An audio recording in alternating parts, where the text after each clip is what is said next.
We're down to 50 seconds left in the fourth quarter. Starks. Yes! What a move by Starks, who was able to sky to the basket. The Bulls call for time.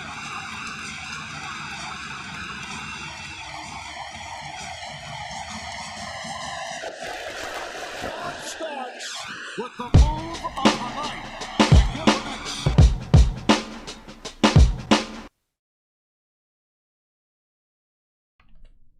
Knicks family, what's poppin'? How y'all feeling tonight? I'm chilling. Yes, sir. That's the dunk. The infamous dunk. I'm telling you. That dunk was crazy for me, man. That dunk was off the charts for me. 1993. You know, I was, 17 years old, whatever it was, something like that. Oh, man, it was crazy. Never forget that moment. One of the greatest moments in New York Knicks history. And I can't wait to get those moments back, y'all. For real. Cannot wait to get those moments back. But they're coming. It's coming. You can count on it. It's coming. We're going to have them soon. I can feel it. I like what we're building. And I think we're going to have it real soon. Just finished watching the Cleveland Cavaliers defeat the Boston Celtics in Cleveland. I figured it was going to happen. I was hoping that it did not happen because I feel like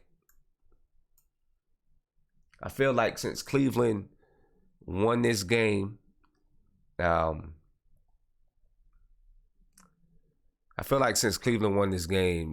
to take the series. You know what I mean? I think they're going to take the series. I just don't think Boston is going to be able to beat them in the game 7. You know what I mean? I don't think they're going to be able to beat them in the game 7. But you know what? Big shout out. Let me go backwards a minute, man. Big shout out to John Starks for that dunk. I'm still thinking about that dunk. Big shout out to him. You know, dunked it over Michael Jordan, Horace Grant.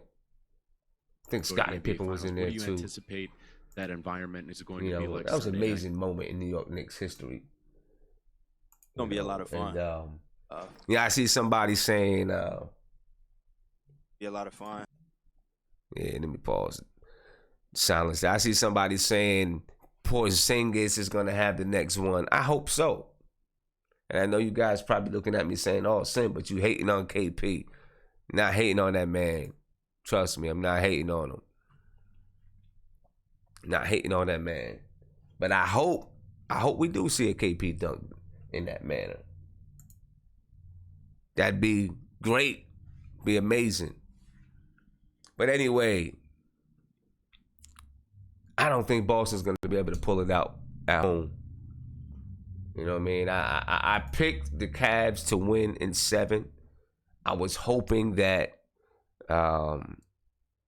they would win in 6 because I feel like they had to win in 6 in order to win the series. I feel like they needed to win this one. They needed to win this game tonight. I do not think that they're going to be able to beat LeBron James. You seen what LeBron James did tonight. You know, LeBron James did LeBron James things. Even though I don't like LeBron James, he did LeBron James things. You know, and I don't think that they're going to be able to have an answer for him when they go back to Boston, even though it's in Boston. I do not think they're going to have enough to beat Cleveland. You know, and I hate to see Cleveland go back to the championship. I really want to see LeBron be out of there. You know what I'm saying? But what can you do? What can you do? I don't know if there's anything you can do. But anyway, let's move on. Let's talk about the New York Knicks. Oh, and of course, you know, as far as Houston and Golden State, Chris Paul is now hurt. And it's like, you know, how does Golden State continue to get lucky? I'm not saying that Houston's going to lose already. I'm not already saying that they're going to lose, but Golden State just seems to get lucky. It happens, right? They get lucky. Somebody gets hurt or whatever it is. I don't know, man. Golden State just seems to continue to get lucky. And I hope that Houston can pull it out with Chris Paul, even though Chris Paul has a hamstring injury. I hope that they can somehow pull it out. I'm not sure if they can, but I do hope that they can pull it out. I just don't think that they're going to be able to pull it out.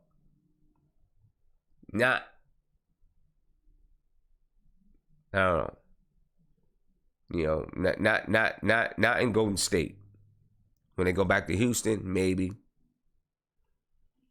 You know, maybe when they go back to Houston, they'll be able to pull it out. It's going to be very interesting. You know, leave it to Chris Paul to get hurt, though, man. You know, you say they got that good Steve Kerr karma. Maybe so, man. But leave it to Chris Paul to get hurt. It happens every season in the playoffs. The guy gets hurt. And I don't know what it's about, but he gets hurt. And he's finally proven to people that he can play in the play. I mean, we already knew that Chris Paul could play. But now he's proven that he can play on a very high level. You know what I mean? Things that we were hoping that I was hoping, not we, I'm not going to say we, that I was hoping that Carmelo Anthony was going to be able to do with OKC. I thought he was going to finally prove to people that he can, you know, what he can do in the playoffs. Obviously, that didn't happen. I thought Chris Paul was going to, well, he has been showing people what he can do when he's in the playoffs. You know, too bad he has to get hurt. Hamstring problem. Old guy injury. Not necessarily, but, you know. But I'm hoping that he can come back healthy for Game 7. If there's a Game 7, I think that there will be a Game 7. You know, I just don't believe that they're going to be able to beat Golden State in Golden State without CP3. I think they need Chris Paul out there in order to win. You know, especially in Golden State. Now, unless James Harden can have one of those out-of-your-mind games like LeBron James had, you know, if he can have one of those out-of-your-mind games, then maybe I'd give him a chance. But I don't think he's going to have one of those out-of-his-mind games. He hasn't really played that well. He's played okay, but he hasn't played that well. I've seen him play much, much better. You know what I mean? Seen him play much better. So we'll see what happens there. We'll see what goes on with Houston and Golden State. I'm sticking with my pick. I said I picked Houston, so I'm sticking with Houston. Of course, not having Chris Paul changes things. You know, but I'm going to stick with my pick. Houston and Cleveland in the finals. I want Houston to win. I don't want Golden State to be there. Of course, I want Boston to win. Even though I'm a Knicks fan, I want Boston to win. That's how much I dislike LeBron and the Cavs.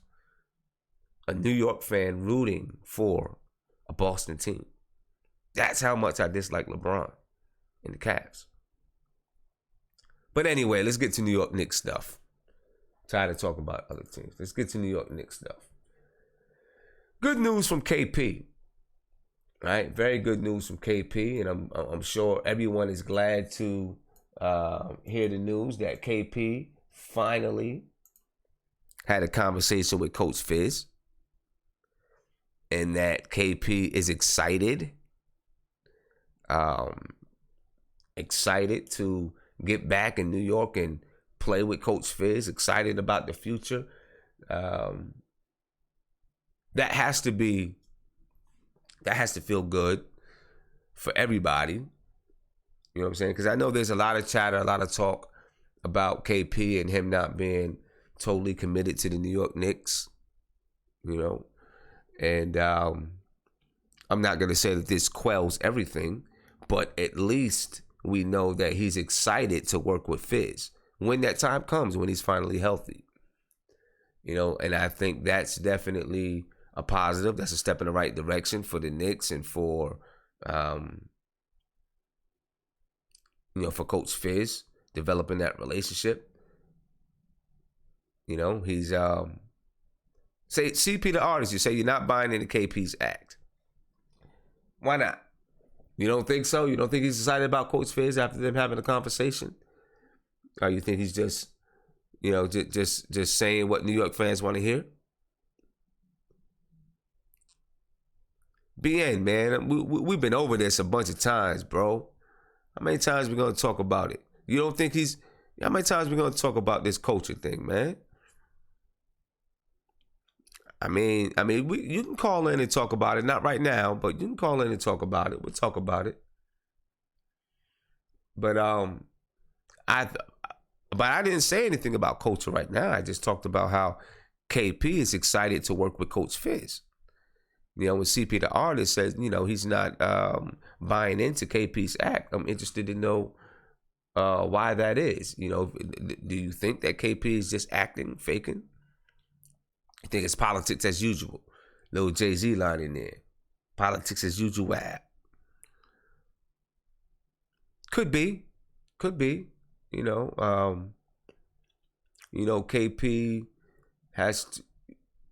KP needs to be on good behavior, right?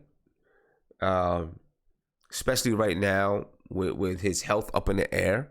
You know he's going to be on his best behavior.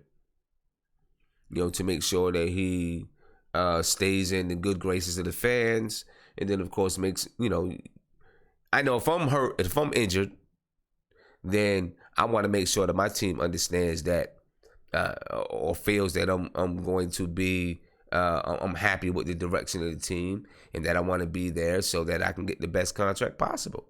You know what I mean? But I'm not ready to say that he's faking it 100%. You know, I'm not ready to say that it's all politics, because the reason why I'm not ready to say that is because right from the beginning, before he was even drafted to the Knicks, he did say he wanted to be in New York. I got to give him that. I can remember before he was drafted, and, you know, he was talking about the possibility of being drafted to the Knicks, and he said that was his dream. He said it was his dream to be in New York. I remember that clearly. You know, so I'm not 100% ready to say that, you know, he is just all politics. You know, but you could be right. You could be right. CP the artist, you say KP waited 3 weeks for a convo with his new head coach to say he is excited. You know what? I get that. I hear that. I hear you. And maybe he just wanted to hear him first. You know, maybe he wanted to reserve judgment, good or bad, until he spoke to him and really had a chance to have a conversation with him. Who knows? You know, who knows what that's, you know, what that is, and, you know, who knows? I hope it's genuine. You know, because you know the rumors about Fizdale and his relationship with players and all that kind of stuff. So hopefully it's genuine. He's actually developing a relationship with KP, and you know, KP can look and will like the direction of the team and what's going on. You know what I mean? Hopefully. I certainly hope so. You know, I'm pretty sure. Listen. I'll say this. 3 weeks. I hear you, CP. I know. I get you. I'm with you. 3 weeks is a while when you easily you probably could have sent them a text, phone call. If you're worried about the long distance international calling, you could have hit them on Twitter, right? Instagram.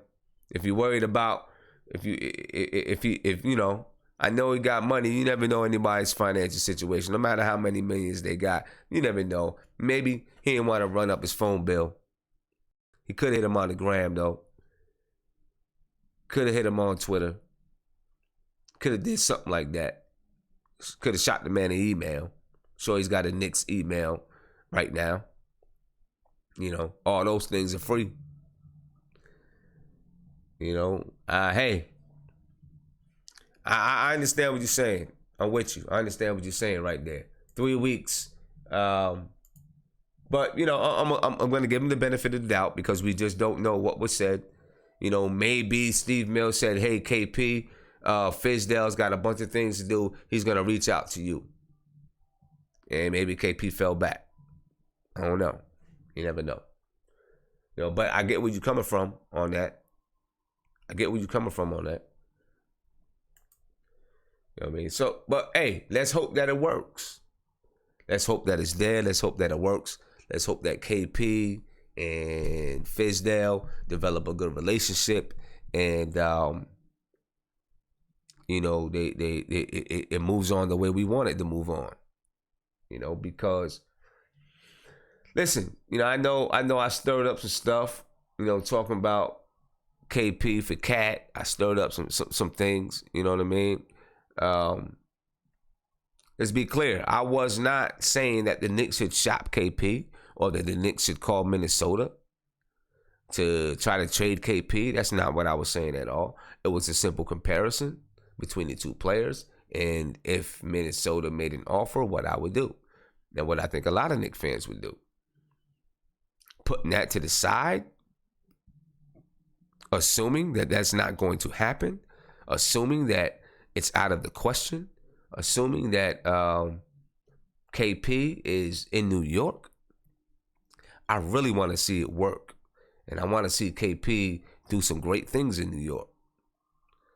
You know what I mean? I want to see KP become that guy that everyone hopes he can be. Now, I'm still, I'm still up in the air whether or not he is that guy. But I'm willing to let the guy grow and learn. You know what I mean? I'm willing to let him grow, let him learn. Before I just, say he's not going to be that guy, can't be that guy. I have questions. But, he clearly needs to grow and grow into his body and, develop to become the player that we think he can be. This injury, I think, could help him in the long run. Maybe appreciate the game a little bit more. I'm not saying he doesn't appreciate the game, but maybe appreciate the game a little bit more. Maybe understand the urgency that you need to have to win in the NBA. TJ, you say, I don't think KP and Steve Mills have a good relationship due to Phil's nonsense. Maybe that could be the case. I'm not sure, though. I think that one thing I know, Steve Mills and Phil Jackson, they kind of went on the outs.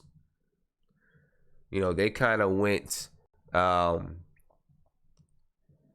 the end, I think their relationship was a little bit rocky because Steve Mills felt we needed to go away from the triangle, go in a different direction. And Phil Jackson, of course, wanted to continue. And so I think because of that, Steve Mills and Phil Jackson kind of fell out of favor with one another. From some things that I read. So maybe, maybe his relationship with Steve Mills is still solid. Now I see some people commenting on, the little report that was in the New York Post about KP driving 125 miles per hour, all those type of things. I read it. I mean, it is what it is. You know what I mean? It is what it is. He's a young kid. He's 22 years old. I think those are kid things, in my opinion. I'm not too concerned about it. If you're not aware, there's an article in the New York Post that talks about when KP was injured. I think KP's license was suspended or something because he was driving 125 miles per hour and some other some tennis star in Latvia or whatever said that KP was disrespectful to the cops or whatever it was. You know what? I don't know. Yeah, I mean, it is what it is. It could have happened. I wouldn't put it past it. And maybe that does feed into the diva narrative that we've been saying about KP. Maybe it does. But I'm going to chop that up. I'm going to give him the benefit of the doubt for that as well. I'm going to chop that up to him being a young guy. You know, to him being young, learning how to deal with stardom and who he is and those type of things. You know, I'm going to chop it up to that. And, you know, when you are someone like KP or whoever it is, people let you slide on a lot of things. And then you come to expect it to happen. Kind of like a high school kid when he's in high school and he's a star of the basketball team and teachers are letting him slip out of class or miss class or helping him make sure his grades are right and all those type of things. You come to expect it. And then when somebody doesn't do it, you're like, yo, what is this? You know? So, you know, KP will learn from that. Now, I'm not sure if that was this year or last year. I think that was last summer. You know what I mean? I think that was last summer.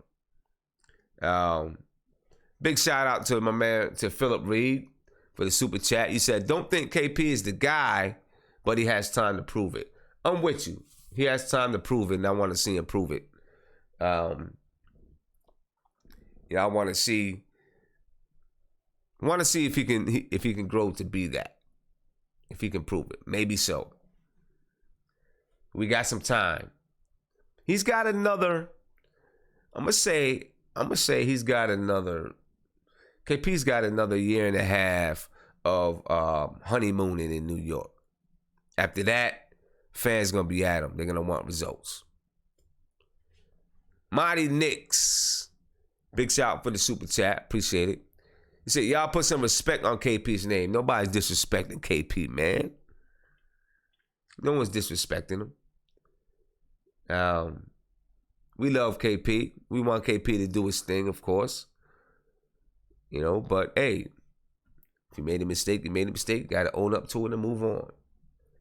You know, own up to it and keep it moving. But all that being said, KP says that he's excited to play for Fizz. He can't wait to get started. I'm hoping that is the truth. I'm hoping that KP is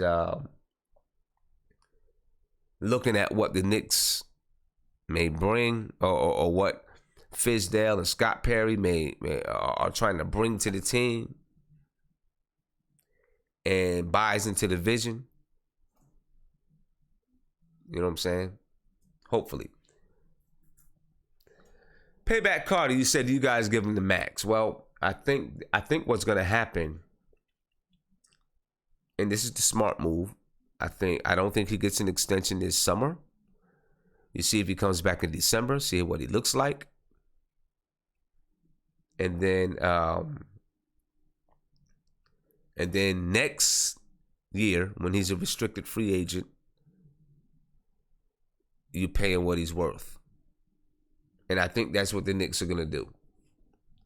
I don't think we see him get extended this summer. Listen, the Knicks would be crazy to give him an extension this summer, in my opinion. KP should understand that. His brother should understand that. They should all understand that the Knicks would be out of their minds to give him an extension this summer. He can get an extension this summer, but they'd be crazy to give him an extension this summer. They'd be nuts. If they give him an extension, I will lose hope in Scott Perry and Steve Mills as a tandem. I will. Not that KP is not going to deserve an extension at some point, but he's injured. You don't know what he's going to be like when he comes back. I do not think you give him an extension this summer. You wait until next season. You wait till he comes back next season. See what he looks like, and then make that decision in the summer of 2019. You know, I think that's a smart move. That's the way that you go. That's the way that you go about it. Unless he agreed to an extension that's really, really low, right? Which I doubt he's going to do. But if he agreed to an extension that's really, really low, then maybe you consider it, right? If it was something that was just straight up team-friendly extension, then yes, then I'd do it. But listen, he's not going to do that. He'd be dumb to do that, I think, right?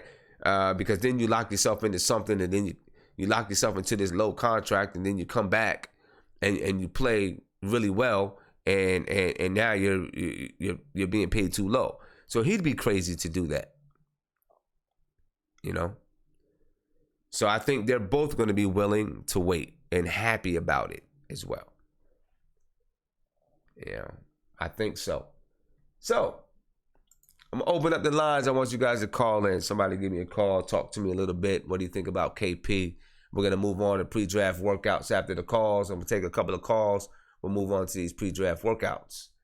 So give me a call. Talk to me a little bit. You know, we need, talk to me about KP. Some good information because, you know, last time we talked about KP, people were mad at me. My headphones. Let me get my headphones. People were mad at me. They wanted to burn down the studio. Who's Mark was mad at me. He was real mad at me. I got my man Isaiah on the line. Get my man. Hey, Isaiah and Tony Crow. It's like they race, man. They race. Tony, Isaiah beats you to the call every time, bro. What's up?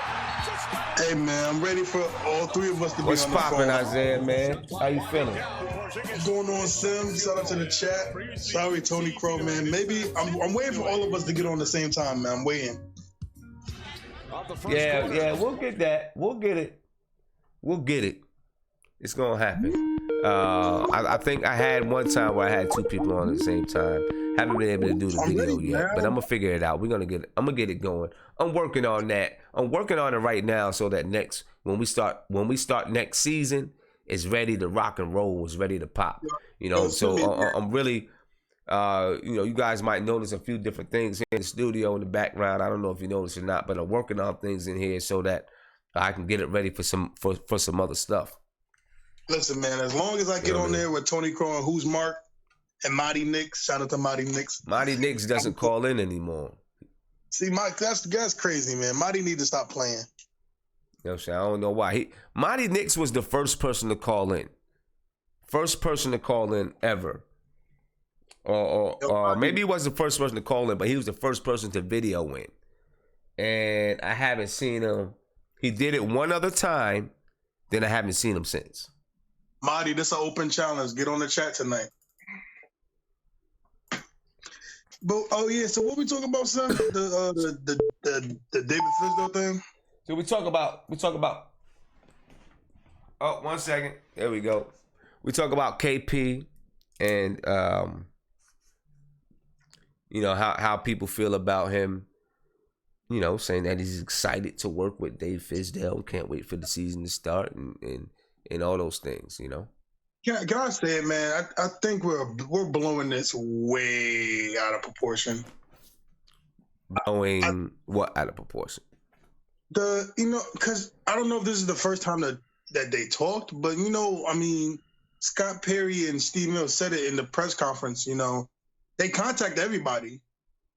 You know, and like we said, we don't know KP response just because he didn't publicly make a response doesn't mean he didn't reach out. You know what I'm saying?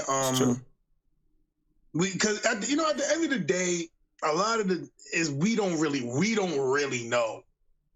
You know, and I think it was just blown out of proportion because just because he posted it now doesn't mean he hasn't talked to him. Doesn't mean he didn't reach out. It's the first time we seen it.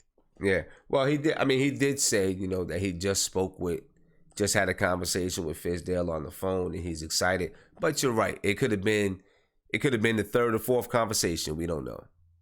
Yeah, I mean, like I said, I mean, it's good. I'm glad he likes him. It's good. I'm glad he's excited. I think this is gonna be the first real coach he has. You know, the first. because I mean, also you can't. I'm not be honest with you, man. I'm not trying to give KP a lot of leeway, but I can't blame him, man. Look at the coach.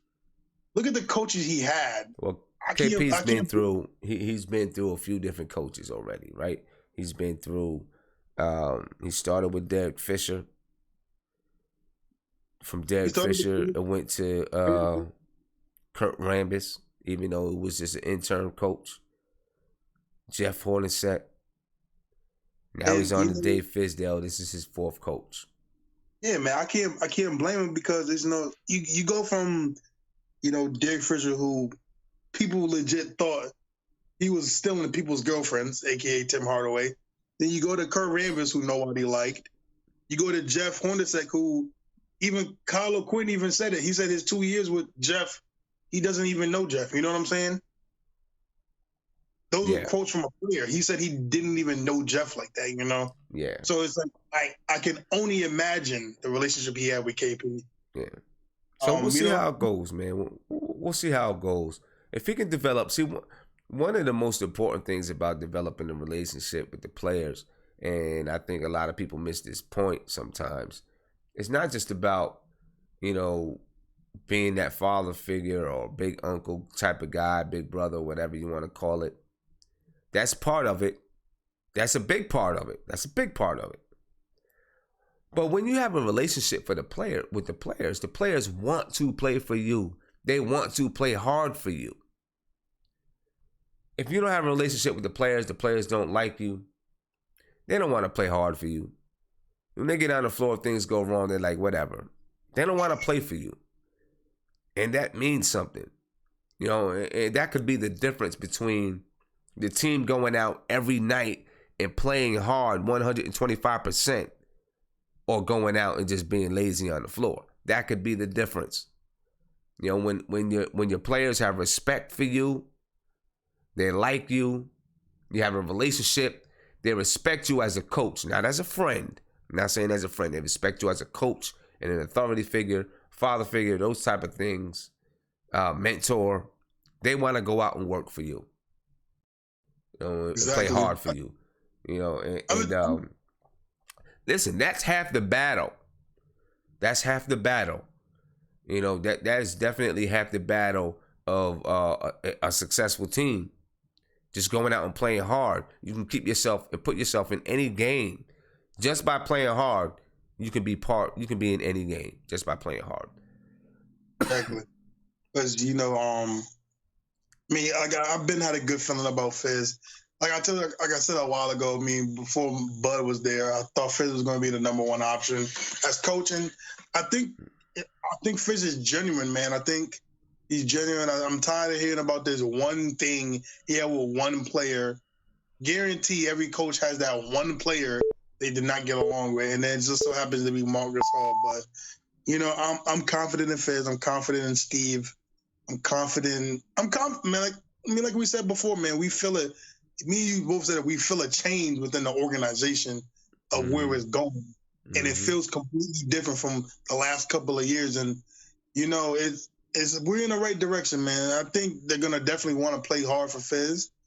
I know Frank and them is going to play hard for them because Frank and them been wanting coach like this for a while now. And just, it's going to be good for us, man. I'm confident. Yeah. Hey, Isaiah, man, I'm trying to keep the calls on point tonight, right? Because I can't be on too long tonight because I got some things that's going on here in the studio. But do you think, appreciate man? The call, bro. All right. Yes, sir. All right. I'll talk to you, man. Have a good weekend. You too, man. All right, peace, bro. Peace. Yes, sir. Yeah. Dave Fizdale, developing relationships with the players. KP says he's excited to play for Fizdale. Can't wait to get back. That's exciting to me. You know what I mean? That's exciting to me. I got my man Rafi on the line. Rafi, what's popping, man? Yo. Can you hear me? Yeah, I can hear you loud and clear. Yeah. What's going on? What's going on with you, man? what we talking about? So we was just talking about KP right? being excited about KP being excited about Coach Fizz. What did you say? Oh yeah. I'm starting to like him a bit more now.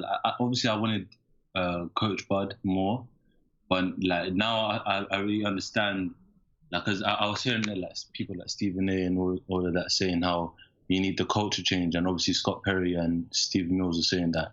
And I'm not gonna lie, at first I didn't think it was all that important, but then now I understand why it's so important, because now you got the backing of the fans and the media. Besides, let me just say this as well. I don't like Frank Isola one bit. This guy, he always tries to make stuff, and then he just tries to make it look like the Knicks are secretive, or they don't know some, like the KP story about him working in Seville.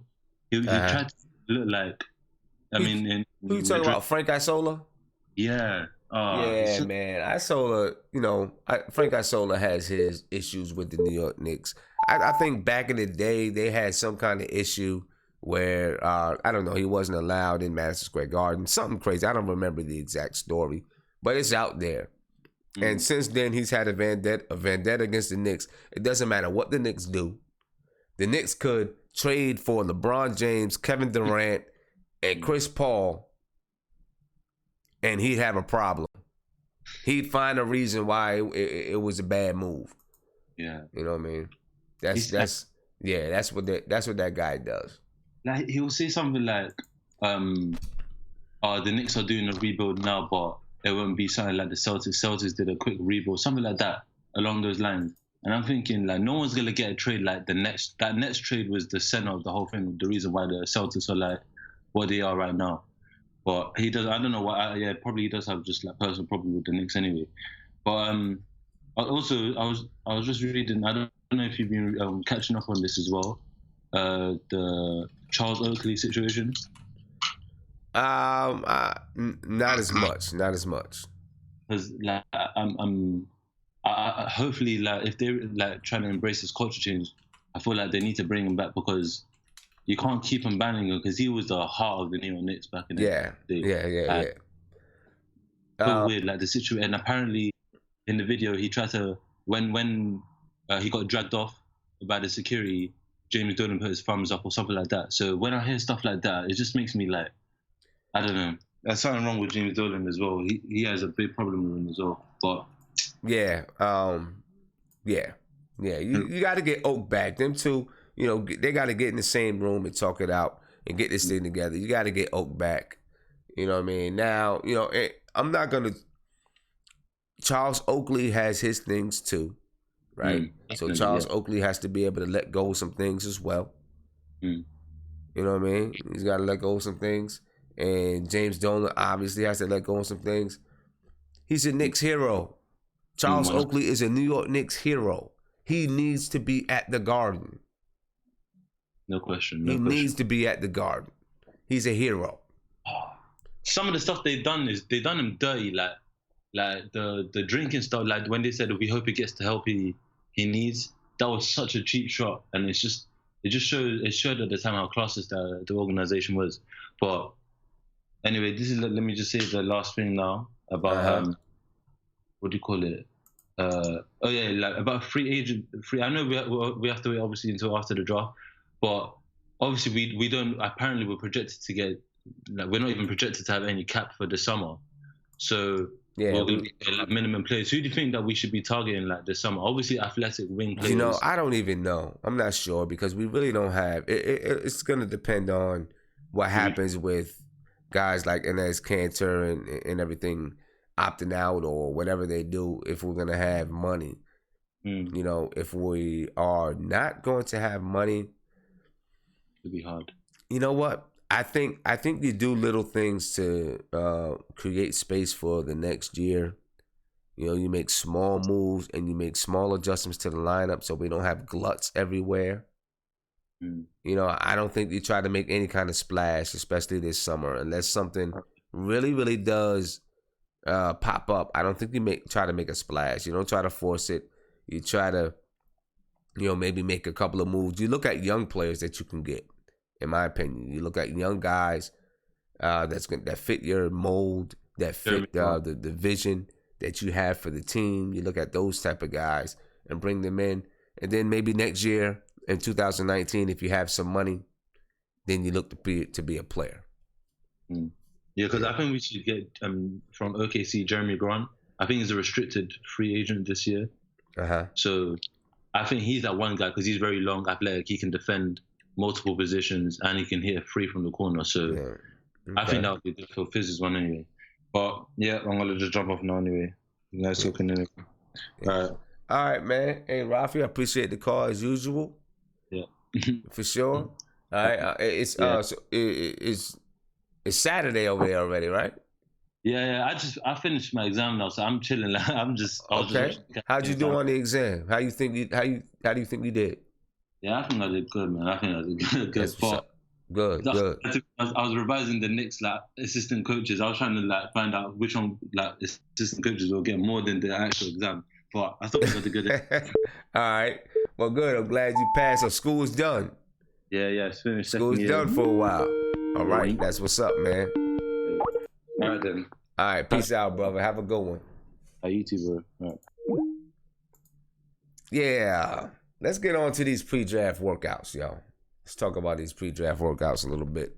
The Knicks have been having some pre-draft workouts. According to Ian Begley. Let me get my man CP the artist on here. And we're going to get back to these pre-draft workouts, but let's talk to CP for a minute. CP the artist, what's poppin', man? Long time. Well, not that long. You've been in the chat, but it's been a minute. What's going on with you, man? Oh, yeah. What I was explaining about, I didn't believe KP's act. It was just simply because I feel like he like it was kind of weird when Fizdale got hired or whatever. It was like, everybody was like, showing their support. I felt like, okay, KP and him were supposed to meet, but remember that trip that Fizdale was supposed to make. Yeah. And it seemed like it was like being put off for some reason. And then you had Fizdale meeting with his brother and his brother interviewing him about the Gasol situation. And then 3 weeks later, you have, KP just making this Instagram post or Twitter post, whatever.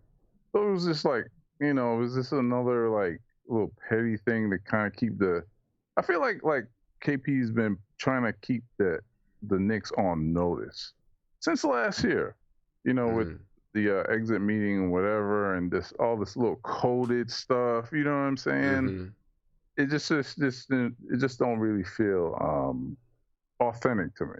Okay. I think he's trying to show his power and his I think I go back to the LeBron situation when he was in Miami and how LeBron always wanted control. Right. And the old saying by Biggie, where he says, money and family don't mix. And it's like, KP, he has his brothers being his agents, you know what I'm saying? And you always feel like there's like this pull between his brothers and the Knicks. You know what I'm saying? So it's like, is he, going with his brothers and tell them, hey, you know what, we're running this and that, and this is what the Knicks gonna do. So it was like, I don't know. Now I tell you what, with his brothers, man, I think with his brothers is amateur hour with his brothers. Agreed. I definitely think it's amateur hour. I'd like to see him, go get an NBA agent with experience, right? And not have his brothers there. There's nothing wrong with having the family in your corner, but I think, like you said, having the business aspects there. It's a conflict of interest. Big conflict of interest. Let them be your personal. If he's gonna be a trainer, be a trainer. I'd like to see him get an NBA trainer too, but if he's gonna be a trainer, be a trainer. Be your personal assistant. Be your scheduler. Whatever it is. Right. You know, but let your agent, you know, go get an agent that's been around the NBA for a while. Maybe you gotta pay him a little bit more. You know, but you know, if your brother wants to be an agent, help him start a business and start working with some other guys, right? Some guys that's in the G League or something like that. Learn the business. And my thing though too is like, you know, like your point. He needs an agent to tell him like, look, this might not be a good move. You know, this, that, and the third. Somebody with experience is going to tell him, look, you know what? You got the New York media. They're going to make a story about it, about everything. I mean, we already see what's just been coming out with, you know, he's speeding and also, you know, losing his license. And then that weird story about, he said he was going to be in his home country to rehab. Then he ends up in, you know, Madrid, Spain. It's like, you know, come on. You know, shouldn't the Knicks doctors, you know what I'm saying, know what you're doing and you know what I'm saying, and overseeing the whole situation? I don't know if you they know knew, you know, they may have known, but, you know, of course, they should know. Yeah. They should know. I mean, they got a lot of money invested in the guy. They better know. Yeah. Right. Yeah. So. Nah, I get what you're saying, man. I get it. You know, the relationship is definitely a little bit dicey. You know, but hopefully what he's saying is genuine, hopefully all, you know, what made it dicey, the people that made it dicey are gone. You know, Phil Jackson, Jeff Hornacek, Derek Fisher, maybe some of those assistant coaches. You know, hopefully those people are gone and it can be a fresh start and he can finally get some stability, because he hasn't had any stability since he's been with the Knicks. None. Facts. No stability at all. So, you know, but I definitely would like to see him get away from his brother as an agent. Right. It's like we got our own LeVar Ball situation a little bit. You know what I mean? It's like protecting the brand and the player. Exactly. You know what I mean? Yeah. The family is like that conflict of interest. You know what I'm saying? So I want to see him on board. You know, and I don't want to see any drama coming up next year. You know what I'm saying? Right. Like, you know, with the whole European big man that allegedly Fizdale doesn't like, whatever. You know what I'm saying? Yeah. I just like, you know, I want like a drama-free season. You know what I'm saying? But it's gonna have to take two parties. Mm-hmm. And I like what Fizdale is doing. I've been reading the book 48 Laws of Power, and I believe Fizdale, being a smart guy, read that book, because I'm looking at the moves that he's trying to make and ingratiate himself with the fans and the players and everything like that. He's making power moves.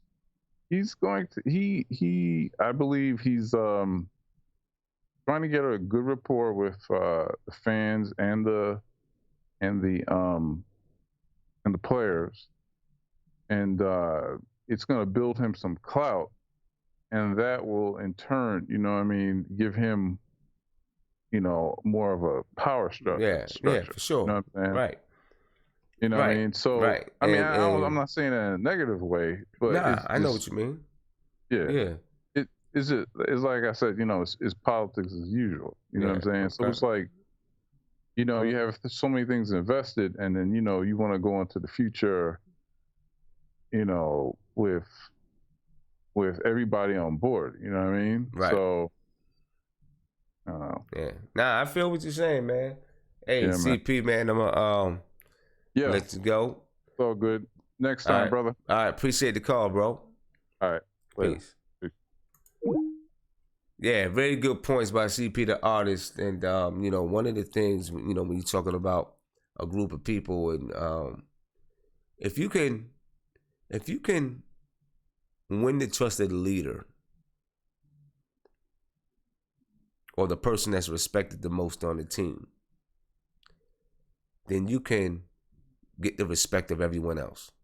I worked in detention centers a lot, youth detention centers. You know, I've been working in youth development for most of my life. And, you know, we had, and this was in Baltimore City, right? So we had some kids come through there. You can only imagine the type of kids that came through there and some of the issues that they had and that they dealt with. But one of the things that you would always notice is that there's always a change in dynamics when somebody came to the program or left the program. Okay, now these kids, I was working in a program where kids were coming from a detention center, dropped down to a community-based center. Okay, and whenever kids came, and then what we did is we got them in the groups. We taught them, social skills, helped them integrate back into the community, back in the school, back in the community, back to their families, right? But one of the things you always notice is that the group changed. The dynamics of the group changed when people left or when people came. And then there was always a leader. Now, in this situation, the leaders, it was a jailhouse mentality, right? So the leaders were always kind of negative when they came in because they came in with a street mentality. They were institutionalized, right? So we, as counselors, we had to recognize who that leader was at any given point, at any given time, and take down that leader. And that doesn't mean take him down like, we was going to shank him or something like that. That's not what I'm talking about, right? We had to let people know that this guy had no control over any of the rules in the program. This kid wasn't going to get by anyone. He wasn't going to bypass the rules. We had standards that we set, and everyone was going to abide by those standards, including the staff. And so we had to take the head off the snake, and then everyone else will fall in line. It's the same concept. You build that trust with KP, everyone else probably falls in line. You know what I mean? Because you built that trust and you got that leader to trust you. So yeah, CP, that's I feel you. I feel you on that. I got my man Chris Casner on the phone. What's poppin', man? What's good, bro? What's good, chilling. chat? How you feeling? Good, bro. Another beautiful day in Korea, man. Oh, you're in Korea, okay. What time is it in Korea right now? It's afternoon. It's about I'll tell you right now, man. It's 1:26 in the afternoon. 1:26 in the afternoon. All right. That's what's up, man. So going into what you were saying with leadership, I'm in the Army, so it's all about building leaders. Mm-hmm. So yeah, he's doing a lot of things that are very conducive to positive, culture, definitely. Right. But have you looked up Melvin Frazier? Melvin Frazier. I think I have looked up a few things. Yeah, he's from Tulane. He's from where? Tulane, that's the college he went to. Tulane. Oh, Tulane, yeah. Mm-hmm. Hey, that dude, my perfect draft would be Wendell Carter, because he's a big center, so he could take those hits as opposed to KP playing somebody like Al Horford or bangers, you know what I mean? Mm-hmm. Second round would be Melvin Frazier, because he's really athletic. He's tall, he's long, and then buy another second round pick later and get somebody a project, Kostas Antetokounmpo, somebody who's really athletically gifted, kind of shape. Okay. I feel you. We got a lot of good young pieces on the team already. Dot. I like Troy Williams too. I think he's gonna do good. He played for Fizz in Memphis already, so he already knows how to play. Yeah. Okay. Hey, yeah, you're right. Yeah, Dotson played for Fizz in Memphis. Not Dotson. Troy Williams played for Fizz in Memphis. Yeah, definitely. And we're getting ready. We're about to talk about some of these pre-draft workouts. So thank you for segueing into the draft for me. I appreciate that. Because the Knicks have been conducting a few pre-draft workouts. And what I'm seeing right now, they've been looking at some wings, looking at shooting guards. So these look like guys that are going to be like second round draft picks, possibly in the second round. You know what I mean? Yeah. So like one guy, I got you on the line. I'm gonna pull him on over here. Charles Matthews, shooting guard from Michigan. Yeah. He was clutching in the tournament. Yeah. Yep. So the Knicks are, taking a look at Charles Matthews. He's 6'6", 200 pounds. Hometown Chicago. NBA Draft.net doesn't really have up at the moment their ratings of him. But the kid, take a look and look at him a little bit in high school. Big shout out to Baller's Life for giving us some highlights of the kid. But so the Knicks are really looking at wing players right now. Really looking at. That's the position that we need. Now I'm surprised that they're looking at so many shooting guards, though. I guess from 6'6" to 6'8", you're going to be looking at wings in that area. The way the NBA now is today, you need to have a lot of wings. Wings that can handle the ball, wings that can penetrate, get the shot up, and play defense on other wings. I think on that, obviously, Tim Hardaway Jr. was a Steve Mills, signing. Mm-hmm. I don't feel that Scott Perry has the same belief in him that Steve Mills did based on what he showed this year. He showed he could score, right? But he looked more like a third, a friend's second option on a bad team and a third on a decent team. Okay. So maybe they're trying to find that. I agree with you there. The one thing that I say about him is, it's his first time having a responsibility that he had. So I'm sure he was trying to figure out what his role is as well, and how he can be effective with as much responsibility as he had. Yeah. He's learning a new role. It takes a little bit of time, but I'm definitely on the books about, I'm not a crazy Tim Hardaway fan. I think that Tim Hardaway could be good, but I'm not a huge Tim Hardaway fan. And if the Knicks traded him, I wouldn't be, it wouldn't hurt my feelings at all. Well, he has an 18% kicker, so yeah, him getting traded, right. Him getting traded is gonna be real difficult. Yeah. Hey, I think. Oh, go ahead. Man. I was gonna say, last thing I was gonna say is Frank getting kind of big, man. He's starting to look like a 2 or a 3. Yeah, he's getting big. And that's definitely gonna help him.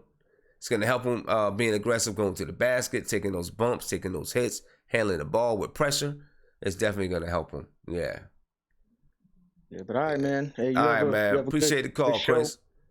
Yeah, appreciate your show and appreciate everything you do, bro. Thank you, man. Be easy over there in Korea now. All right.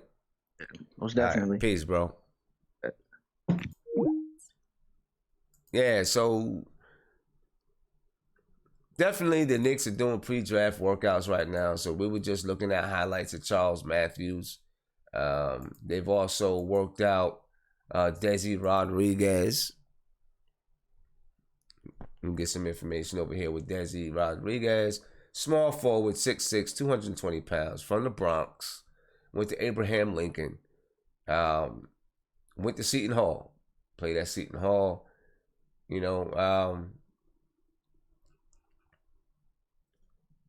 So there you go, another wing. The Knicks are definitely looking at wings. It is very clear. They're looking at wings. They're going to take a wing in the draft. All this talk about Trae Young and all that stuff, man. Nah, they're gonna take a wing. They're definitely gonna take a wing in the draft, which is the right move because that's what's needed. You know what I mean? So here's another look at the kid, Desi Rodriguez. And now I see I got my man BN on the line. Kareem, I seen you tried to call in, but I was already on the line. So, when you get a chance, you can call me back. BN, what's up, bro? What's up? Oh, hold up. 1 second. One second, BN. 1 second. 1 second. All right, BN, what's popping, bro? Nothing, man. I couldn't believe somebody from Korea called you, man. That's crazy. Yeah, that's man. That's really crazy. That's cool, man. I'm sure you're making his day a lot more enjoyable. I hope so. I definitely hope so. We're looking at some highlights of Desi Rodriguez from Seton Hall right now. One of the guys that the Knicks worked out in their pre-draft workout. So the Knicks are definitely looking at wings. And Kareem, I see you calling in. We got BN on the line, so I'm going to have to get back to you. The Knicks are definitely looking at wings. Absolutely. They're definitely looking at wings, which is the way to go in this draft. And it's exactly what we need. You know what I mean? We need a long, athletic wing. We have enough guards, man. We got guards. You don't think if Wendell Carter goes down to us and we have a chance between him and Mikal Bridges that we're gonna get Wendell Carter? You know what? It's possible. It's possible. Yeah, but that's the thing, right? I feel like we should take Mikal Bridges at that point, right? Instead of a sort of a traditional center, but who knows? And now see, this is the thing. I still think it's going to be. I still think that it's going to be the best talent available, but at that wing position. You know what I'm saying? The best talent available, but at the wing position. I think. You think so? You don't think they'll take the best talent available at any position if I don't know. I really do think that they're going to be interested in a wing. I will understand it if they take the best talent available. I'm hoping that the best talent available is a wing. All right. You know what I mean? And before we let me give a quick shout out, and then I'm gonna let you go ahead and say what you need to say. Let me give a quick shout out to Mighty Knicks. He said, I got a feeling they knew they were gonna hire Fizz, talking about the Knicks, when they traded away Baby Gasol and Billy Hernangomez. You might have a point there. You may have a point there. I do think that the Knicks were going to hire Fizz, that they had an idea that they wanted Fizz way beforehand. Philip Reed with the super chat said KO's brothers are guardians, not agents. I agree, but they're acting as his agents. They're being his agents, but I understand exactly what you're saying. Kayvon Painter said makes sense to draft a wing. Thank you for the super chat. So you said it makes sense to draft a wing at 9 and again at 36. Definitely. That's exactly what we're saying and what we're talking about. Get those wings. We need wings in the NBA. Wings in the NBA are like guards in AAU. Right? AAU is dominated by guards. Guards that are, between 6 foot and 6'4", 6'5", 6'6" sometimes. That dominates the AAU. In the NBA, it's the same thing. You think it's because they don't give up the ball after they bring it up? AAU is played that way. AAU is really fast, up and down game. So it's really, really guard dominated, which is why you see so many big men learning to handle the ball, because they're like, wait a minute, I'm trying to get some bump too. And then Philip Reed with another super chat, big shout out, thank you. You said BN, he's talking to you, BN. Say you still in the doghouse. Rebounds. Hashtag rebounds. Yo, let me explain that rebounds. Even though I wanted to be positive and I want to actually talk about Fizdale, because I feel like I'm really warming up to him. Even though I wanted a couple other coaches or a couple of the assistants from the Spurs and things like that. But I'm warming up to him, man, because one of the ways you really are able to have some clout with your players is to just bond with them first personally, and then when you're tough on them, I think they usually take it the wrong way, at least from my experience in more of the workplace. So I see him developing that, even though if he doesn't end up keeping all his players, if he develops relationships and he's hard on them, because I feel like he will hold people accountable, which is probably the best thing about Fizdale is I think he's not going to hold back when he has to tell a guy that he's playing like shit. Yeah, and right, you're right. When you develop that relationship, guys respect you. They know that you're disciplined and out of love. You know what I mean? Yeah, no. And about the rebounds, I that was taken out of context because the context that we were talking about was KP versus Cat, right? And that's the only thing. So when we're talking about that, I was just responding to you when you were talking about, hey, Cat's averaging 12 rebounds a game. KP's averaging, I don't know, what was it, like 6 or 7? Yeah, and I was like, listen, man, like first off, they play different positions, right? That has something to do with it. And there's a few different factors, right? Sometimes it's also about how teams play, right? And that's kind of how what I was talking about. When I agree. So like when teams play, right? Like on defense, this being a coach, you're going to be like, all right, for the next 2-3 minutes, I want you to play full court defense. I want you to play the half court trap or man to man. And some teams, they're like, listen, we're going to crash the boards every time somebody misses, right?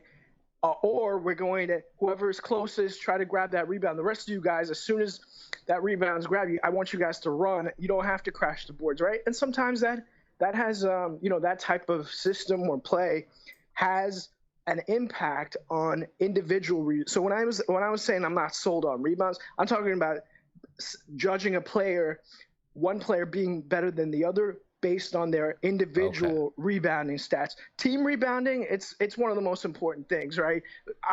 We know as Knicks fans, when Jeff plays Lance Thomas at the 4, I pull out my hair when he can't grab a rebound for his life, against the bigs. So I know how important rebounds are, But individual rebounds, if you're saying DeAndre Jordan's better than Draymond Green, I'm not buying it. Even rebounds, Draymond Green averages like 7 rebounds a game. DeAndre Jordan averages like 16. If you tell me he's better than Draymond Green, I'm not buying it. So that's well, just obviously the rebounds are just a factor when all other things are equal. We're saying, But listen, I say this: you explained it much better now than you did then. Much better after you had a couple of days to think about it. Man, about KP, that's the thing. I was now talking about KP and rebounding. I want to give a shout out to Ace. Ace, I didn't forget about you. All right, I didn't forget about you. So let me give a shout out to Ace for the super chat.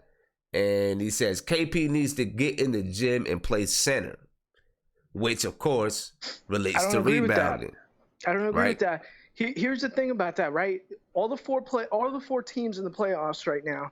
Have you noticed that none of them are really, except for maybe CeCe Capella, but he doesn't even play towards the end of the game sometimes. Have you noticed that none of them play a traditional big or a center? None of the teams, when it comes down to crunch time, especially, they're all playing small. Not all of them. That? It depends on what kind of center that you have. Right, if you got someone like Clint, but see, this is the thing. That's the thing. If KP was to play center, KP would be able to go back and forth and play both. He could play 4, he could play center, so you can still play small with KP in the game.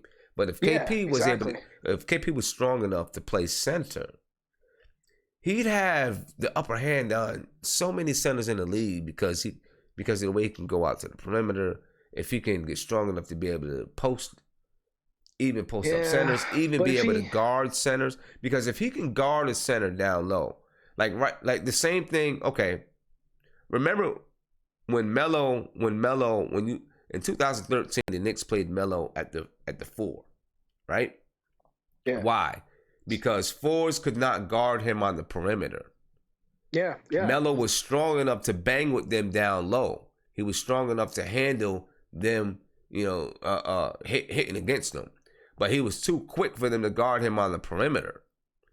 Yeah, for those guards to guard. We were ahead of our time during that season, right? Yeah, definitely were. We were shooting more threes. We're playing Melo at the 4, which right. And see, that's the same thing that KP could be at the 5. except he's 7'3", so he would legitimately still have the height. Melo was 6'8", playing against guys at 6'9", 6'10". He was a little bit undersized. Yeah, and that's why he could take him out of perimeter. KP, though, if he packs on the pounds, right? If he becomes bigger and wider, then he becomes less versatile to play the 4 when we play a Golden State or a Houston or anybody really, like the Cavs. The Cavs are playing Tristan Thompson at the 5. So if you're playing these teams and you got KP, I don't know, 280 pounds, 260 pounds, less versatile than he is right now, less inclined to run up and down the floor and things like that, then you got to probably sit KP in certain situations like that. That's the thing. I think that KP, it depends on how you develop, how you develop his body. If you just tell him to pack on the pounds, right, then he's going to slow down. But that's the thing. If you're banging inside, you gotta have no. If he builds muscle and at the same time builds his strength and power, right, so that his body can handle the weight that's muscle. Now I'm not talking about fat weight. I'm talking about muscle. So if you're building the muscle at the same time, then you're naturally going to be stronger, right? And you'll be faster. Now, you reach a certain point where you do slow down, but I think if you get KP right to that point to where he's at his maximum speed, his maximum strength, right, and he's strong, he'll be able to bang with those guys that longer. He hasn't even started to fill out his body. He has wide shoulders. Yeah, but here's the thing about that, right? Like Kevin Durant, when he came in the NBA, people were making fun of him, like, oh, this guy can't bench press over 160 pounds. They were knocking him for that. Has Kevin Durant hasn't really packed on, like, gotten wider or filled out his jersey or whatever, but he's still an impactful player. And he's versatile. KD. But he's never had the body. You could tell that KD was going to stay wiry. KP is going to grow bigger, I think. His body looks like it's going to grow bigger. Eventually, he's going to be at that center spot. One day in his career, he's going to be it. Now, KP wants to stay at the 4, so you're probably right. He's probably going to stay at the 4 because that's where he wants to be. Yeah, he does not want to play center. And the Knicks fans, man, like sometimes they're clueless. Like LaMarcus Aldridge, not that I'm glad we didn't get him, but when it was free agency, he didn't want to come to the Knicks because the Knicks were like, we're going to play you as center. And he's like, I don't want to play center. I want to play power forward. This is my position. Yeah. This is where I want to play. And he was like, forget the Knicks. He didn't even make an interview. Right. So yeah, I was glad. It depends on how he wants to play. Yeah. I was glad. I don't really like LaMarcus Aldridge. And if you would have got LaMarcus Aldridge, I mean, they were right to want to put him at the 5, because if you would have put him at the 4, he's not going to be effective.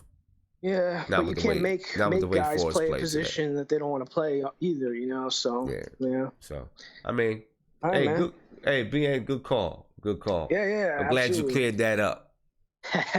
Come on, man. Good call, bro. There's a lot of smart people on the chat, and then there are some people that are completely, they'll take things out of context. So, yeah, of course, but I like the fact that there's a lot of good basketball and Knicks fans on the chat. There's definitely a bunch of them. So yeah, it is. So yeah, a lot of knowledgeable people here. That's why the conversations are so good, and that's why the conversations get heated, because there's a lot of people that's knowledgeable, but you can be knowledgeable on both sides of a debate.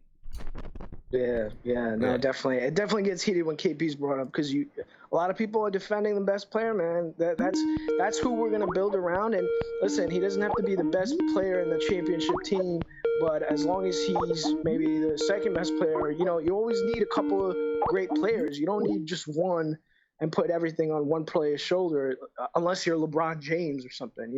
Even he needs help. So yeah, as long as we get the help we need, I think we'll be in good shape. All right, man. Appreciate the call, BA. Yeah, man. Talk to you soon. Good one. Talk to you later, man. Peace. Later.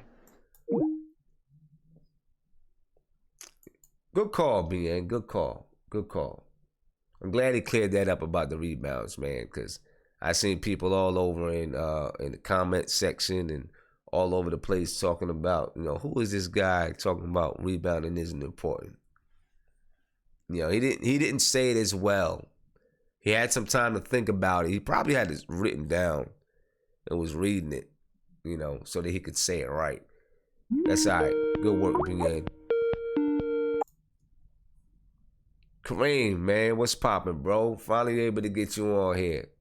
Yeah, I'm saying it's all good, man. I know you got a lot of people coming, trying to get in. You know what I mean? I've been missing y'all broadcast. I've been watching the film of it because I'm usually at work when you guys go on. Yeah. But I gotta admit, man, a little disappointed in you, Simeon. Okay. But, what's up with that? What you disappointed with me, man? A little disappointed, Sim. Just a little bit, man, because I respect you. I respect your basketball acumen. You know what I mean? You're a historian. You true to the game, and unlike a lot of us critics, you actually put your money where your mouth is, and you're out there coaching the youth. So I mean, I respect you to the utmost, man. And like I said, a little disappointed in you, brother. Okay. What's up? All right. So what you disappointed in me in, man? Hold up. Can y'all see me this time? Yeah, I got you up on the screen, bro. All right. Yeah, I'm doing a little Uber. I had to pull over. Okay. He live right now? Hold on. He not going nowhere. I got him now. Nah, it's just this is my take as a Knicks fan for years. My whole thing is we haven't organically grown in forever. You know what I'm saying? Like, that's just not how New York has done things. Now we're on a path where we're making strides as a normal, and just at least as far as people see us, like, okay, now we're normal. We're not a circus no more. Right. Now can we be good? Can we be a good organization? So I think we're taking steps, and I think one of the biggest issues that we've had, and my thing is, I want to see us have players that can take down stats of great Knicks. You know what I mean? Like Patrick Ewing's numbers. You know what I mean? Whatever records maybe Allen Houston might hold. Spreewell. Like all the great Knicks. Whoever it is. But the problem is we always trading guys. We always trading guys. So I'm like, finally we got KP. Somebody that we drafted. He hasn't had not one stat for no other team. We got Ntilikina. I think both of them have the potential to take down numbers, whether it's steals or assists. So I don't know. Have you seen KP's recovery video? Yeah. Okay. Did he do a new one yet? No, I haven't seen it. No, he hasn't done a new one yet. All right. So what I have seen, when I watch KP, I'm like, you know what? We're blessed because this guy eats, sleeps, everything around. He's like a big kid that's still in awe of the fact that he's playing professional, but he's very professional. So the reason why I say that is he loves basketball. I'm watching him on his recovery with his trainer and his family, his tight-knit circle, and I'm like, yo, man, this guy's gonna come back amazing. Like, they don't take no shortcuts. He's totally into it. He's excited. His attitude is so, like, man, it's so refreshing, and he looks like an animal standing next to those people. Long arms. He just looks ridiculous. You wouldn't think that he can move the way he moves. The reason why I'm saying all of this, because I'm like, I know you say, no one is untouchable, but bro, KP is a unique person from a unique situation. His brothers played and they didn't make it as far as him. So similar to Derrick Rose's family and his brothers, the way they played ball before him and how they looked out for him, they're a little bit different. I mean, they're European. But my thing is, what I'm saying is, he looks like Drago from Rocky. Yeah. Like he's a machine. Like everything that they do, they calculating, mass, how much mass is he going to put on, his flexibility. Like, they calculate everything like he's a machine.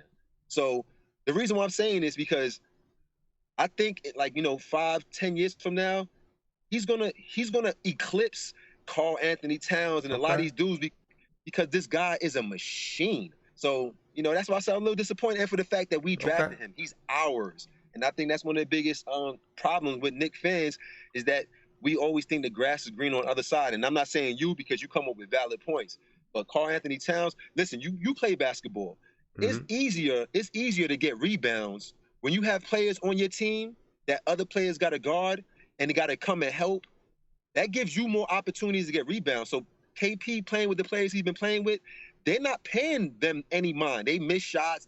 So he's the focal point of everything. So it's tough for him to do anything, score points, get rebounds, block shots. Karl Anthony Towns probably hasn't even had one game in his career where he's had more than 3 blocks or 4 blocks. KP first year, 7 blocks, 8 blocks? He has. Okay, well, I mean, he's definitely not known as a rim protector. My point is that KP is ours, dog. No, I'm talking about KP has. I'm saying KP has had 7 blocks. Yeah. So I don't know. I don't know if. I mean, I'm sure Karl Anthony Towns had some games where he had some major blocks, but I don't know. But not like KP though. Not like it. I mean, and when you see the highlights of the blocks, you be like, damn, somebody switch hands and he's right there. Yeah. Like he's like the block he caught on Lance Stevenson. Like, what you doing, son? Like, you think it's sweet? Yeah. Like, now see, the thing is, I wasn't saying let's go out and shop KP. I wasn't saying that at all. You know what I'm saying? That's my guy. I want KP to. You want to be all that he can be. I want KP to be in New York. I want him to be in New York for a while.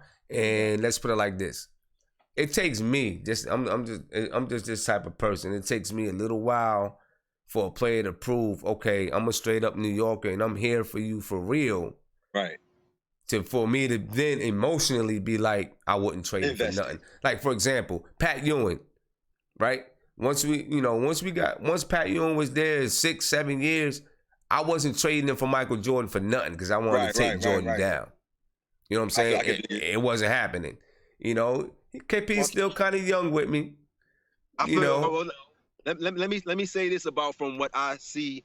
Obviously I'm not close to the situation, but from what I see, any and every negative connotation or comment or any story is all put out there by the devil.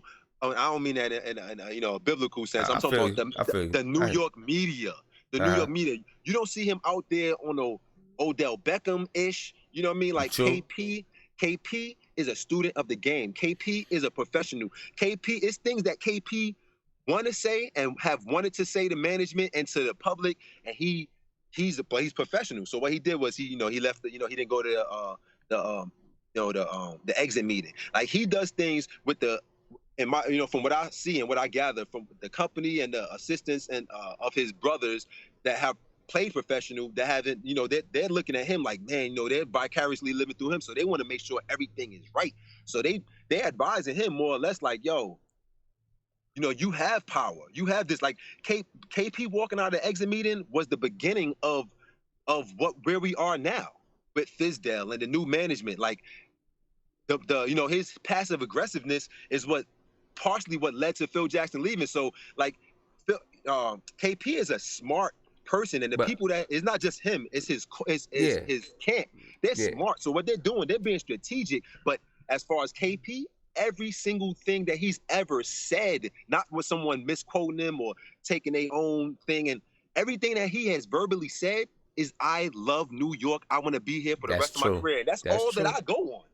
That's true. That's true. He said it before he was even drafted here that he wanted to be in New York. I definitely agree. But I think that now I'm all with his people being in his corner, right? Right. Giving him advice. I still think that he should have just a straight up NBA agent.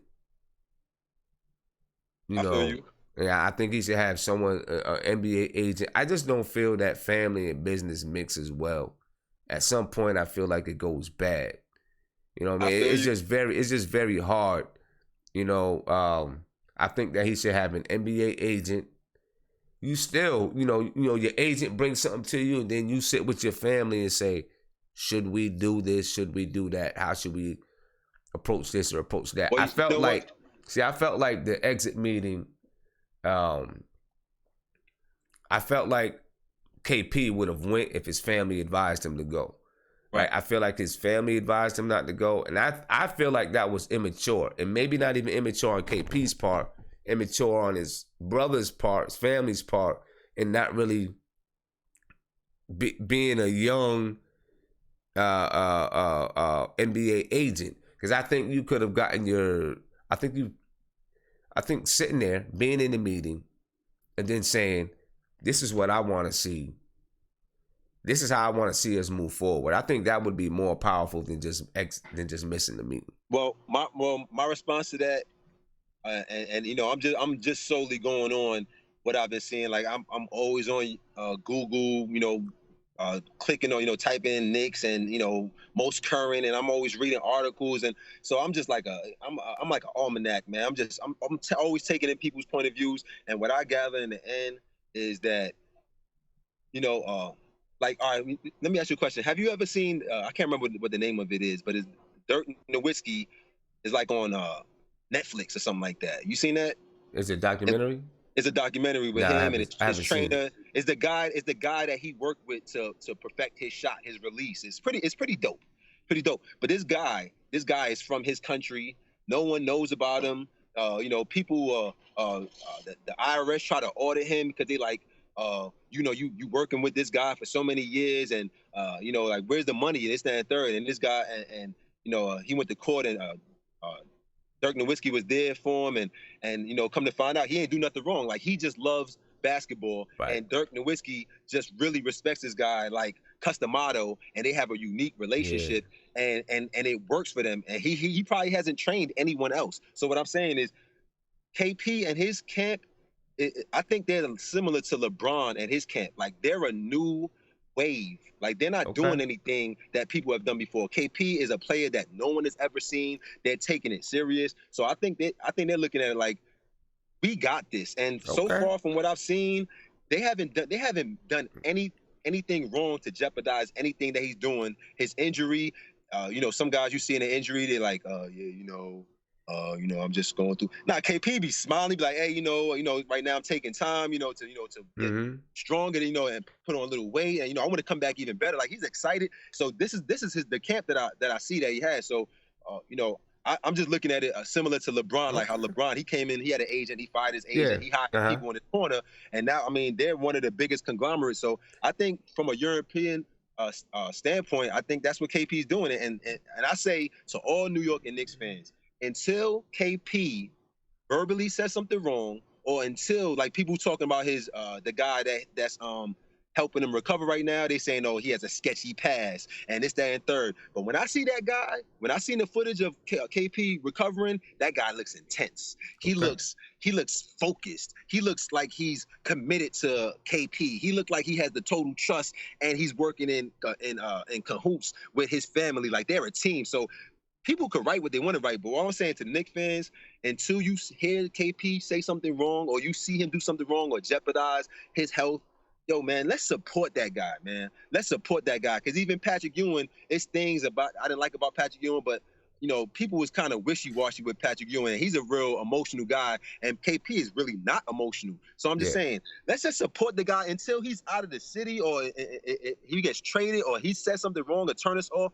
Let's just tune out all of the negative people writing stuff, because nobody wants to see. I don't live in New York anymore. You know what I'm saying? I live in North Carolina. No matter where I go, no one wants to see New York do good. So let's not fight amongst ourselves. You're right about that. With our own players. We're on the rise, fellas. We on that freaking rise, baby. You feel me? We got the Black Wall Street in office. We got Tone Loc as the coach. You know what I'm saying? we got the black man with the freckles that, you know what I'm saying, that been been unfairly judged because of his light-skinned complexion, even though he got a deep voice. You know what I'm saying? Like, yo, we are good.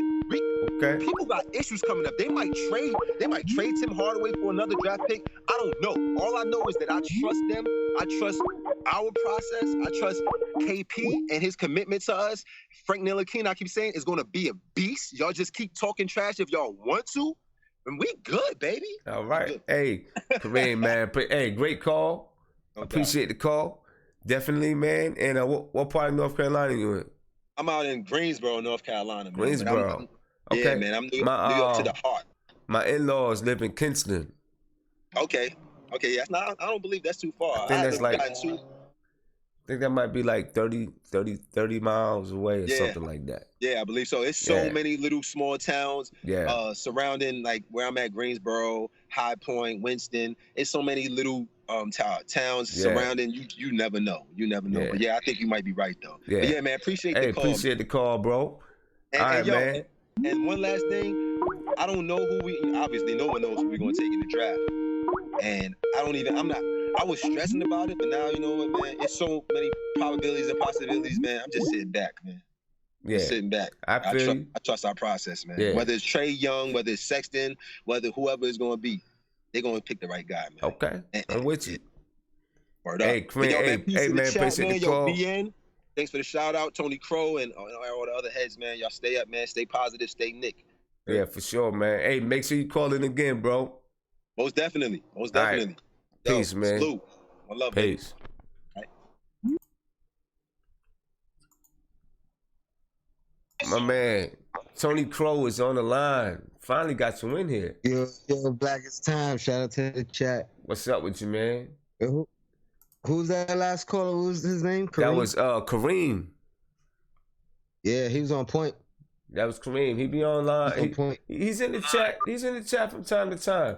And let me say the Who's Mark. I don't know if Who's Mark is on here tonight, but you know what I mean. That's the way you debate, though. Who's Mark. You don't have to go into a tizzy and have a heart attack.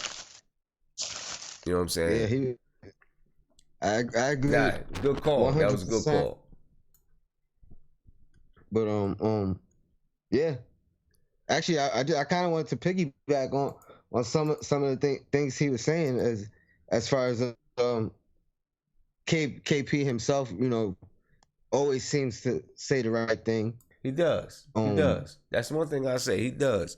But like, you know, my thing with his brother and everything, and like he said, like Kareem said, you know, LeBron started off, he had an agent, then he fired his agent, and he had his people, but they got a chance to learn the game a little bit before they just jumped in. You know what I'm saying? Yeah. They had an agent, got a chance to learn the game, and then they took over. You know, if that's what KP and them trying to do, I'm with it. But I think they need to,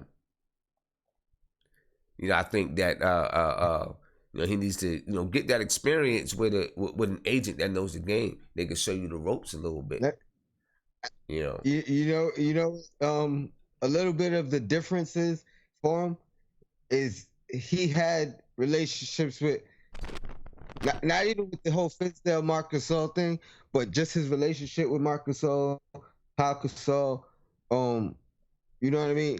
I'm sure he spoke to them, and if you look at it like from the outside, coming from another country, coming to the New York Knicks, even if you heard about some of the controversy and turmoil, you know, that's gone on in the past, I'm sure there's not any other rookie or any other second-year player that had to go through and deal with what he dealt with the whole Melo situation. Like,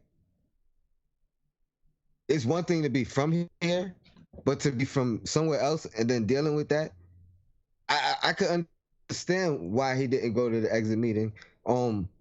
There's a culture gap, but besides anything else, and that probably looks disgusting coming from another. You know what I mean? Coming from the organization he came from, and coming from the work ethic of the family and all that. That probably looked horrible. Yeah. He probably was contemplating not wanting to be there. Yeah. Understandably. Yeah, I just think I think it's more powerful when you can stand in front of somebody and say, this is what I feel. This is what I think. This is what I do not like. This is what I like. This is the way I think we should go. And if we don't do this, this is what I want. This is what I want to happen. I just think it's more powerful when you can stand in front and say it right there. You know, I agree 100%. I think this time around, I think we're gonna notice. We already noticing the changes immediately. Mm-hmm. Like even if you factor KP out of it, like this new, like taking the young kids to the game. I seen somebody in the chat. I'm sorry, I don't remember who said it, but Bud probably wouldn't have did that. Yeah, you're right. Right, he probably wouldn't have did that. He wouldn't have did that. Because you get some of the Oh, go ahead. No, I was just crediting whoever said that in the chat. You know what I mean? But yeah, because you know you get some of them coaches, you get some of those coaches out there that's like, I think Mike D'Antoni was kind of like this. I don't have to explain nothing to the players. Yep. You know, I don't have to do this. I don't have to do that. I'm here to coach you. I'm here to put in this scheme, that scheme, and that scheme. We don't have to be close or have a relationship. You just got to do what I'm asking you to do. You get some coaches that are like that, and that don't work. Part of coaching is explaining to the players. Yeah, exactly. Like, you know what I mean? Whether they agree upon it or not, you explain it to them the right way. You know what I mean? It's easier for them to go ahead and do it. Yeah, exactly. I mean, because that's just life. and especially when you're dealing with African American men, right? That a lot, you know, I don't know what the percentages are in the NBA, but I can guarantee you there's a high percentage of players in the NBA that grew up without a father figure at home, right? So their high school coaches, AAU coaches step into that role on plenty of occasions. And that's what they know, that's what they're used to. Those type of coaches that can be that father figure or an uncle, a bigger brother, a mentor. Yep. That's what they see. That's what they know. And so now you get a coach that's like, no, I don't need to do those things. You know, that's going to turn some of them players off because, and maybe you can say, well, it shouldn't because they're professionals, you know, but it's hard to separate the professionalism from being a human. You know what I mean? I mean, you're still a human, you know, and so there's certain things that you're going to expect from other humans. And if you grew up a certain way, you know, that's what you know, that's what you see. And so, you know, you're dealing with kids that's in the NBA, especially when they're 19, 20, 21 years old. These are still kids that still need those father figures if they don't have a father figure at home. You know what I'm saying? Or their relationship with their fathers may be rocky or whatever it is because of whatever kind of situations. When you have coaches that put off that whole relationship, that's troublesome. It can be troublesome. They don't even have to not have a good relationship with their dad because look at what Mike Woodson did with J.R. Smith. Right. So that's a prime example. Yeah, exactly. You know what I mean? Yep. And I think he gonna be Mike Woodson on steroids in that sense. You know what I mean? Yeah. Relating with the players. Yeah. That was his MO coming in, and I don't think a lot of people really understood that. Oh, big deal. LeBron liked him. You know what though? That is a big deal. Yeah. It's actually a bigger deal than, you know, just relating to, you know what I mean, not LeBron James, because I'm sure that's not easy to relate to the most successful or the greatest player now. You know what I mean? That's not easy. Right. So I agree with him 100%. I'm looking forward to the future. I think a lot is betting on this draft and what we do here. It really does. I'm gonna keep saying it. It doesn't make sense to go with a point guard, like you said. I think we're going with a wing. Yeah, I think we're going with a wing too. It's a big need. And as a matter of fact, getting into that, I'm gonna keep you on the line so I can get your just get your opinion. But let me give a shout out to Monty Knicks. He gave a shout out to Kareem. Said, you know, Knicks fans think the grass is greener. Siobhan Robinson, a big shout out to Siobhan.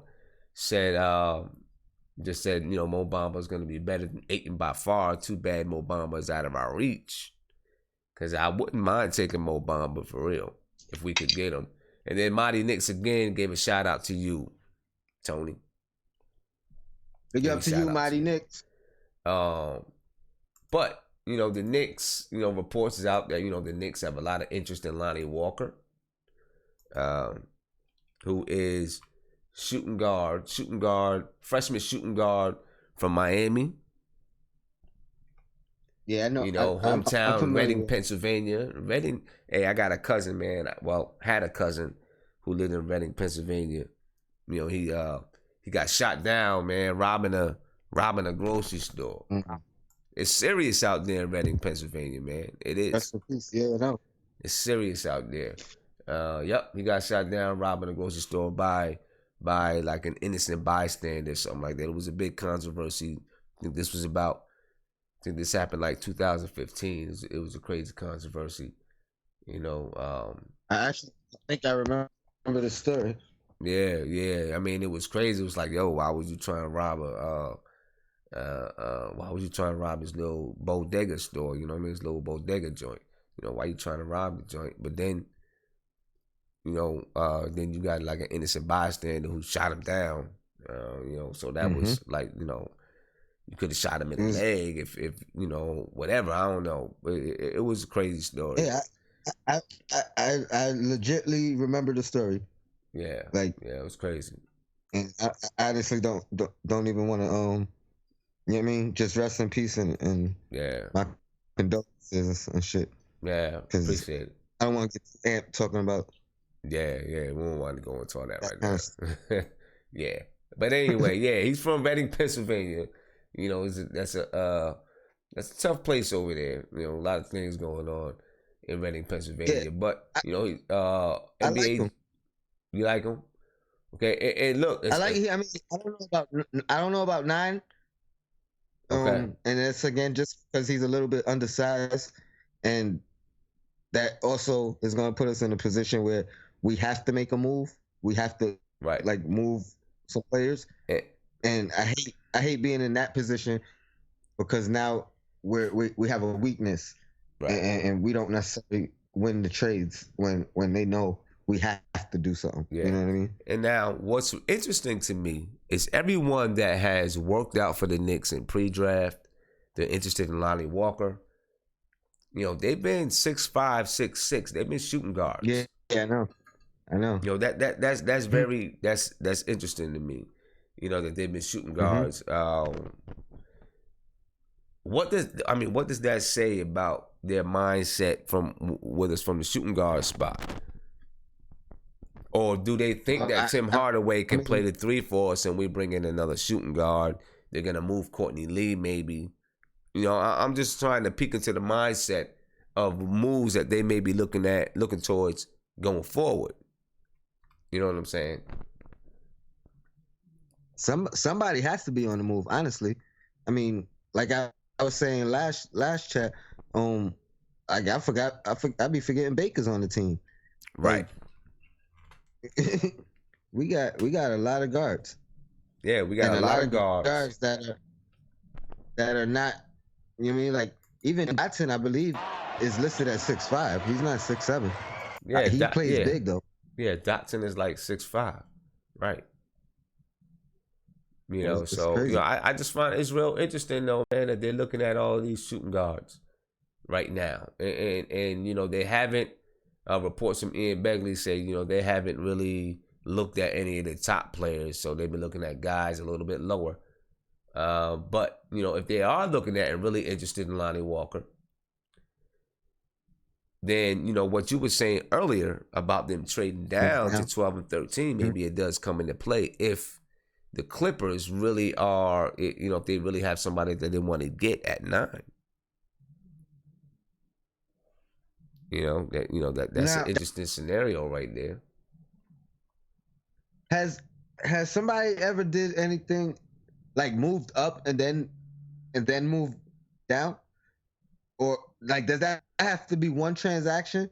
Or can you trade and move up and then take that and trade it down. back down? I don't, you know, I would think you probably can. Yeah, I would think you, or there would be some kind of 3-team deal or something that happens, you know. So yeah, but yeah, I think something's definitely brewing. Yeah, something's definitely brewing because they're definitely looking at 6'4", 6'5". I mean, even the guy I like, my sleeper, Izzy Smith. I mean, not Izzy. What's his name? Zaire Smith? Zaire Smith, yeah. I think he's 6'4", and he's like, he plays big too. You know, he plays like a small forward. But he's only 6'4". He's just super athletic. Like he's definitely the most athletic guy in the draft. So now Lonnie is, according to NBA Draft Net's mock draft,